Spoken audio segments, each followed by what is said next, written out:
देश में लोकसभा चुनावों की घोषणा होते ही जीत के दावे और बयानबाजियां शुरू हो चुकी हैं।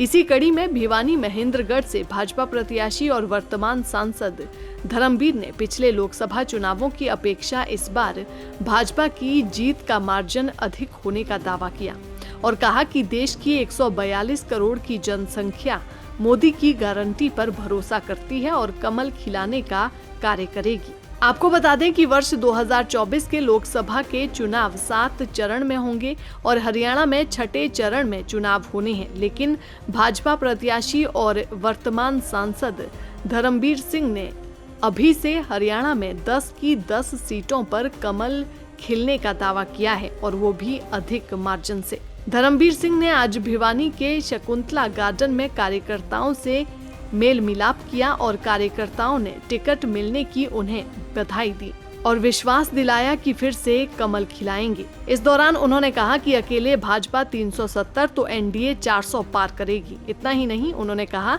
कि जनता ने विपक्ष को पीछे हटा दिया है। देखिए, भारतीय जनता पार्टी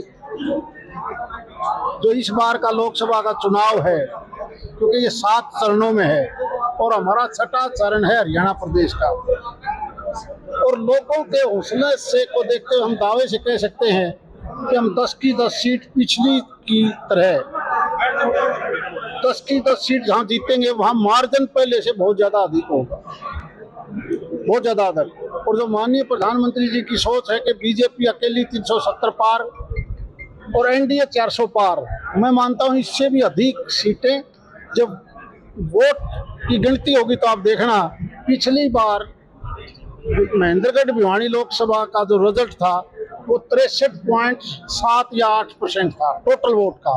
इस बार वो 70% से ज्यादा वोट भारतीय जनता पार्टी को कमल के फूल पर मिलेगा। किस प्रकार की रैलियां रहेंगी? ऐसा रूपरेखा की जरूरत नहीं, सारा देश तैयार है। देश के दिमाग में केवल एक है कि माननीय प्रधानमंत्री जी ने की जो गारंटी है, गारंटी उस पर विश्वास करता है सारा देश। 142 करोड़ आदमी देश का केवल मोदी जी के को देखना चाहते हैं और उन्हीं की देखरेख में ये देश 2047 तक विकसित देश कैसे बने, इस बात के लिए अब तो प्रदेश और देश की तमाम विपक्षी पार्टियां, छोटे मोटे दल भी, बल्कि उनके ऊपर लोगों का दबाव है कि भले आदमी ये देश का सवाल है, हमने देश को विकसित देश बनाना है, इसलिए आप पीछे हट जाओ।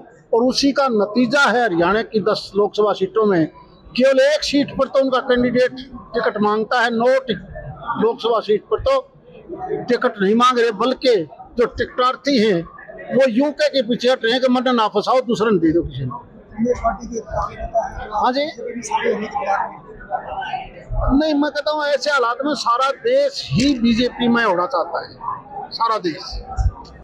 दैनिक सवेरा के लिए भिवानी से अभिषेक ठाकुर की रिपोर्ट।